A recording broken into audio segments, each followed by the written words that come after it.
আসসালামু আলাইকুম রহমতুল্লাহি ওয়া বারাকাতুহু। সুপ্রিয় দর্শক, আশা করি সকলেই আল্লাহর অসীম রহমতে ভালো আছে। হযরত ওমর ফারুক রাদিয়াল্লাহু তাআলা আনহুর খেলাফতকালে দুজন মুসলমান কাফেরদের হাতে বন্দী হন। কাফেররা তাদের বাদশাকে পরামর্শ দেয় যে আমরা তাদের চেহারায় যে সাহস দেখেছি তাতে মনে হয় তাদেরকে হত্যা না করে কোনোভাবে আমাদের দলে আনা যায় তাহলে আমাদের জন্য অনেক ভালো হবে।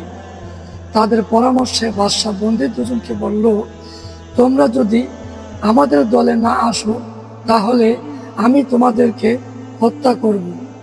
কিন্তু তারা জবাব দিলেন, তোমাদের যা কিছু করার করতে পারো।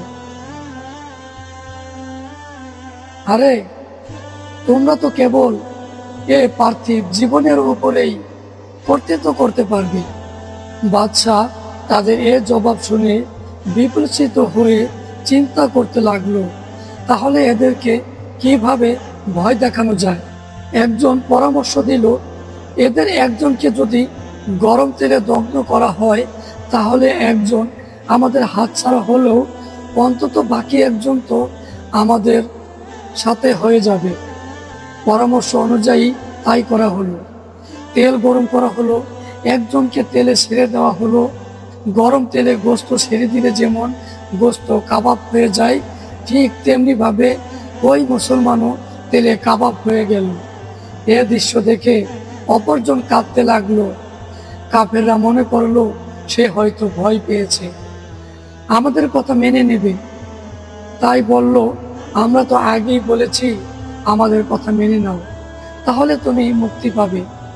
প্রথম জনের যা হবার তো তা হয়েই গেছে, এখন কেঁদে কি হবে? যাই হোক, তাহলে তুমি আমাদের কথা মেনে নিলে তো? তখন তিনি বলেন, তোমরা হয়তো ভাবছো আমি মৃত্যুর ভয়ে কাঁদছি। আমি মৃত্যুর ভয়ে কাঁদছি না, বরং আমি এ ভেবে কাঁদছি যে আমার তো একটা প্রাণ।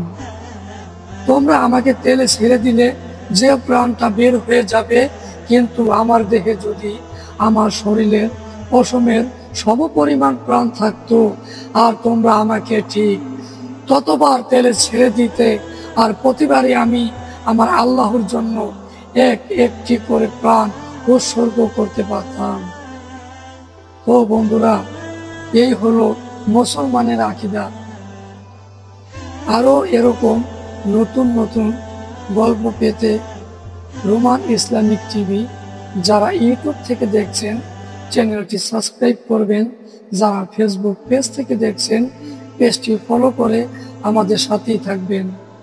আসসালামু আলাইকুম ওয়া রাহমাতুল্লাহি ওয়া বারাকাতুহু।